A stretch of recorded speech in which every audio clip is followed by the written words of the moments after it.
வணக்கம். ஆகாஷ்வாணி புதுச்சேரி மாநில செய்திகள் வாசிப்பவர் ரோஷ்னா காசிம்.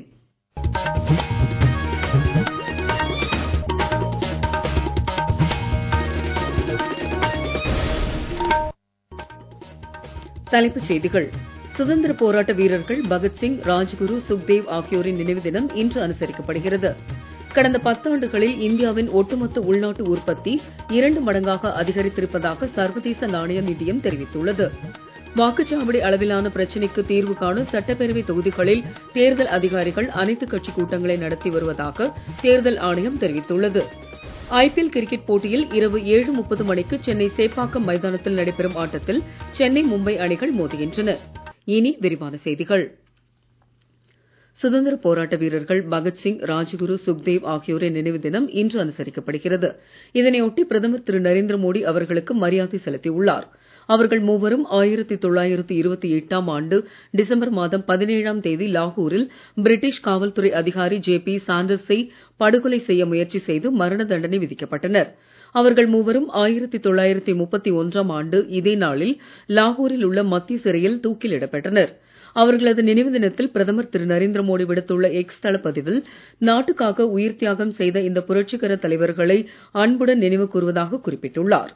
சுதந்திரம் மற்றும் நீதிக்காக அச்சமற்ற அவர்களது முயற்சி மற்றும் தியாகம் நம் அனைவருக்கும் தொடர்ந்து ஊக்கமளிக்கும் என்றும் பிரதமர் குறிப்பிட்டுள்ளார். இதேபோல் சுதந்திர போராட்ட வீரர் டாக்டர் ராம் மனோகர் லோகியா பிறந்த நாளை ஒட்டி அவருக்கு பிரதமர் திரு நரேந்திர மோடி வாழ்த்து தெரிவித்துள்ளார். இது தொடர்பாக அவர் வெளியிட்டுள்ள சமூக வலைதள பதிவில், ராம் மனோகர் லோகியா சமூக நீதிக்கு பாடுபட்ட தலைவர் என கூறியுள்ளார். ஏழை மக்கள் அதிகாரம் பெறவும் வலுவான இந்தியா உருவாவதற்கும் தனது வாழ்வை அவர் அர்ப்பணித்தவர் என்றும் பிரதமர் குறிப்பிட்டுள்ளார். சுதந்திர போராட்ட தியாகிகள் பகத்சிங், சுக்தேவ் மற்றும் ராஜ்குரு ஆகியோரின் நினைவு தினத்தை ஒட்டி அவர்களுக்கு பணிவான அஞ்சலியை செலுத்துவதாக மத்திய உள்துறை அமைச்சர் திரு அமித் ஷா தெரிவித்துள்ளார். இதுகுறித்து அவர் வெளியிட்டுள்ள எக்ஸ் தள பதிவில், தேசபக்தியை விட பெரிய கடமை எதுவும் இல்லை என்பதை தமது வாழ்க்கையின் மூலம் இந்த புரட்சியாளர்கள் நிரூபித்ததாக அவர் கூறினார். வீரம் மற்றும் துடிப்பான செயல்கள் மூலம் இளைஞர்களிடம் தேசபக்தியை விதைத்து சுதந்திர எண்ணங்களை தூண்டியவர்கள் என்றும் அவர் குறிப்பிட்டுள்ளார். டாக்டர் ராம் மனோகர் லோகியா பிறந்த நாளையொட்டி அவருக்கு மரியாதை செலுத்துவதாக தமது மற்றொரு பதிவில் திரு அமித் ஷா குறிப்பிட்டுள்ளார். பெண் கல்வி, சமூக சமத்துவம் மற்றும் அரசியல் தூய்மை ஆகியவற்றை அடிப்படையாக கொண்ட லோகியாவின் சிந்தனைகள் அனைவருக்கும் ஊக்கமளித்து வருவதாக அவர் குறிப்பிட்டுள்ளார். மத்திய தகவல் ஒலிபரப்புத்துறை இணை அமைச்சர் திரு எல். முருகன் வெளியிட்டுள்ள எக்ஸ் தள பதிவில், புரட்சியாளர்கள் பகத்சிங், சுக்தேவ் மற்றும் ராஜகுருவின் தியாகம் வரும் தலைமுறையினருக்கு அசைக்க முடியாத தேசபக்தியுடன் தைரியத்தையும் சேவை செய்யும் எண்ணத்தையும் தூண்டுவதாக கூறியுள்ளார். வலுவான இந்தியாவை உருவாக்கும் அவர்களது கனவு நம்மை தொடர்ந்து வழி நடத்துவதாகவும் அவர் தெரிவித்துள்ளார். தூய எரிசக்தி உற்பத்தியில் உலக நாடுகளிடையே ஒத்துழைப்பை மேம்படுத்துவதற்கு விரிவான கொள்கைகள் வகுக்கப்பட வேண்டும் என்று மத்திய வெளியுறவுத்துறை அமைச்சர் டாக்டர் ஜெய்சங்கர் தெரிவித்துள்ளார். தனியார் செய்தி நிறுவனத்திற்கு காணொலி மூலம் அவர் அளித்த பேட்டியில், இதற்கென தொழில் கொள்கை வகுக்கப்பட வேண்டும் என்று தெரிவித்தார். எரிசக்தி துறையில் நாடுகளுக்கு இடையிலான ஒத்துழைப்பை வலுப்படுத்துவதற்கு ஏற்றுமதி கட்டுப்பாடுகள், இறக்குமதி தீர்வை போன்ற அம்சங்களில் நிலையான தீர்வு காணப்பட வேண்டும் என்றும் அவர் கேட்டுக் கொண்டார். புதிய கண்டுபிடிப்புகள், தொழில்நுட்பம், வலுவான வர்த்தக நடைமுறைகள், உணவு மற்றும் சுகாதார பாதுகாப்பு திட்டங்கள் ஆகியவை பொருளாதார வளர்ச்சிக்கு வித்திடும் என்றும் அவர் தெரிவித்தார். அடுத்த 25 ஆண்டுகளில் வளர்ச்சியடைந்த இந்தியா என்ற இலக்கை அடைய அரசு திட்டங்களை வகுத்துள்ளதாக மத்திய நிதியமைச்சர் திருமதி நிர்மலா சீதாராமன் தெரிவித்துள்ளார். சென்னையில் நடைபெற்ற நிகழ்ச்சியில் பங்கேற்று பேசிய அவர், பிரதமர் திரு நரேந்திர மோடி தலைமையிலான அரசு 109 பின்தங்கிய மாவட்டங்களில் வேளாண் சாகுபடியை அதிகரிக்க நடவடிக்கை எடுத்துள்ளதாக தெரிவித்தார். செயற்கை நுண்ணறிவு மற்றும் புதிய கண்டுபிடிப்புகளுக்கு முக்கியத்துவம் அளித்து வருவதாகவும் கூறினார். கடந்த 10 ஆண்டு கால பிஜேபி ஆட்சியில் தமிழக அரசு பல்வேறு வழிகளில் பலன் அடைந்திருப்பதாக அவர் தெரிவித்தார். நாடு முழுவதும் ஜன்தன் யோஜனா திட்டத்தின் கீழ் 12 லட்சம் பேரும், மானிய விலையில் சமையல் எரிவாயு வழங்கும் திட்டத்தின் கீழ் 41 லட்சம் பேரும் பயனடைந்திருப்பதாக அவர் தெரிவித்தார். இதுவரை 89 லட்சம் குடும்பங்களுக்கு புதிய குடிநீர் இணைப்பு வழங்கப்பட்டு இருப்பதாகவும், ஆயுஷ்மான் பாரத் திட்டத்தின் கீழ் 79 லட்சம் குடும்பங்கள் பயனடைந்திருப்பதாகவும் அவர் தெரிவித்தார். கடந்த 10 ஆண்டுகளில் 4100 கிலோமீட்டர் தேசிய நெடுஞ்சாலைகள் நவீனமயமாக்கப்பட்டுள்ளதாகவும், 1333 புதிய ரயில் பாதைகள் அமைக்கப்பட்டதாகவும், 2242 ரயில் நிலையங்கள் மின்மயமாக்கப்பட்டதாகவும் அவர் தெரிவித்தார். நீங்கள் கேட்டுக்கொண்டிருப்பது மாநில செய்திகள். ஆகாஷ்வாணி செய்திகளை நேயர்கள் உடனுக்குடன் தெரிந்து கொள்ள எமது புதுச்சேரி மண்டல செய்திப் பிரிவின் சமூக ஊடகங்களான @airnews_புதுவை என்ற எக்ஸ் பக்கத்தையும், all India radio news Puducherry என்ற Facebook பக்கத்தையும், @RNU புதுச்சேரி என்ற யூடியூப் சேனலையும் அணுகலாம்.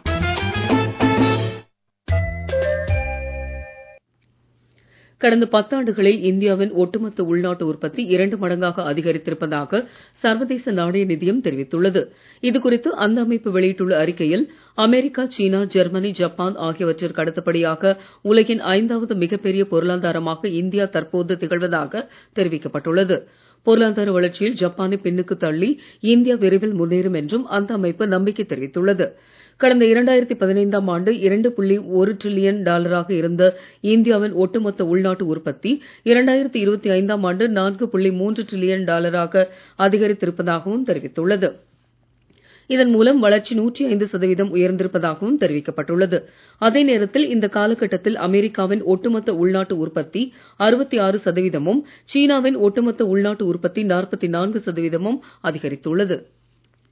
தமது இந்திய பயணமும் பிரதமர் திரு நரேந்திர மோடியுடனான சந்திப்பும் தமக்கு மகிழ்ச்சி அளிப்பதாக நியூசிலாந்து பிரதமர் திரு கிறிஸ்டோபர் லக்சான் தெரிவித்துள்ளார்.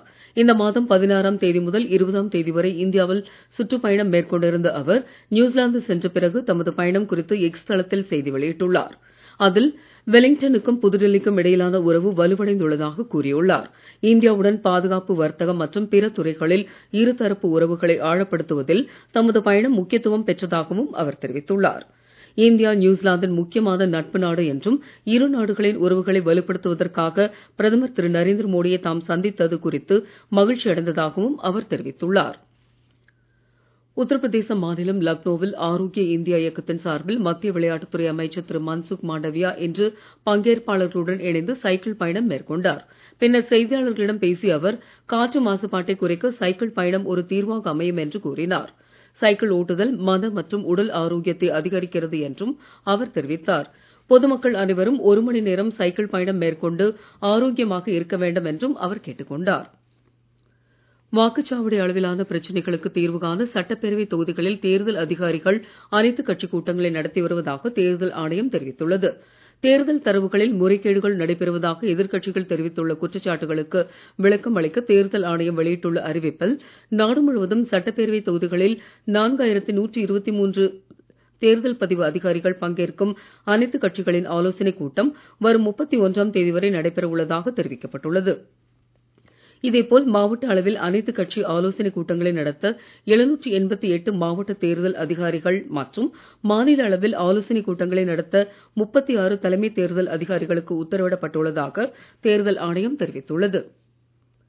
ஏனாம் பகுதியைச் சேர்ந்த ரொட்டி, பால் ஊழியர் சங்க உறுப்பினர்கள் புதுச்சேரி துணைநிலை ஆளுநர், முதலமைச்சர் திரு ரங்கசாமி மற்றும் கல்வி அமைச்சர் ஆகியோருக்கு நன்றி தெரிவித்துள்ளனர். ஏனாம் பகுதியில் 42 ரொட்டி பால் ஊழியர்கள் கடந்த 20 ஆண்டு காலமாக 10,000 ரூபாய் ஊதியம் பெற்று வந்த நிலையில், தற்போது வரும் ஏப்ரல் மாதம் 1ஆம் தேதி முதல் 18,000 ரூபாய் ஊதியம் உயர்த்தப்பட்டதைத் தொடர்ந்து அவர்கள் துணைநிலை ஆளுநர், முதலமைச்சர் மற்றும் பிற அமைச்சர்களுக்கு நன்றி தெரிவித்துள்ளனர். ஏனாம் பகுதி சிறப்பு சிறையில் இருந்து தப்பிய குற்றவாளியை 7 மணி நேரத்திற்குள் பிடித்த தலைமை காவலர்களை ஏனாம் காவல் ஆய்வாளர் திரு சண்முகம், ஓய்வு பெற்ற ஆய்வாளர் திரு சிவகணேஷ் ஆகியோர் பாராட்டியுள்ளனர். ஏனாம் சிறையிலிருந்து நேற்று பிற்பகல் தப்பிய கைதி வெங்கடேஸ்வரலு ஹைதராபாத் செல்ல திட்டமிட்டிருந்த நிலையில் அவரை சிறப்பு நிலை தலைமை காவலர் ஏசுபாபு, சுரேஷ், கணேஷ் ஆகியோர் பிடித்து மீண்டும் காவல் நிலையத்திற்கு அழைத்து வந்தனர். 18வது IPL கிரிக்கெட் போட்டித் தொடர் நேற்று கொல்கத்தா ஈடன் கார்டன் மைதானத்தில் கண்கவர் நிகழ்ச்சிகளுடன் தொடங்கியது. நேற்று நடைபெற்ற முதல் லீக் போட்டியில் கொல்கத்தா அணியை வீழ்த்தி பெங்களூரு அணி வெற்றி பெற்றுள்ளது. ஹைதராபாத்தில் இருந்து இன்று மாலை நடைபெறும் போட்டியில் ராஜஸ்தான், ஹைதராபாத் அணிகள் மோதுகின்றன. இரவு 7:30 மணிக்கு சென்னை சேப்பாக்கம் மைதானத்தில் நடைபெறும் மற்றொரு போட்டியில் சென்னை, மும்பை அணிகள் விளையாடுகின்றன. மீண்டும் தலைப்புச் செய்திகள். சுதந்திர போராட்ட வீரர்கள் பகத்சிங், ராஜ்குரு, சுக்தேவ் ஆகியோரின் நினைவு தினம் இன்று அனுசரிக்கப்படுகிறது. கடந்த 10 ஆண்டுகளில் இந்தியாவின் ஒட்டுமொத்த உள்நாட்டு உற்பத்தி 2 மடங்காக அதிகரித்திருப்பதாக சர்வதேச நாணய நிதியம் தெரிவித்துள்ளது. வாக்குச்சாவடி அளவிலான பிரச்சனைகளுக்கு தீர்வு காண சட்டப்பேரவை தொகுதிகளில் தேர்தல் அதிகாரிகள் அனைத்துக் கட்சி கூட்டங்களை நடத்தி வருவதாக தேர்தல் ஆணையம் தெரிவித்துள்ளது. IPL கிரிக்கெட் போட்டியில் இரவு 7:30 மணிக்கு சென்னை சேப்பாக்கம் மைதானத்தில் நடைபெறும் ஆட்டத்தில் சென்னை, மும்பை அணிகள் மோதுகின்றன. இத்துடன் இந்த செய்தியறிக்கை நிறைவு பெறுகிறது. வணக்கம்.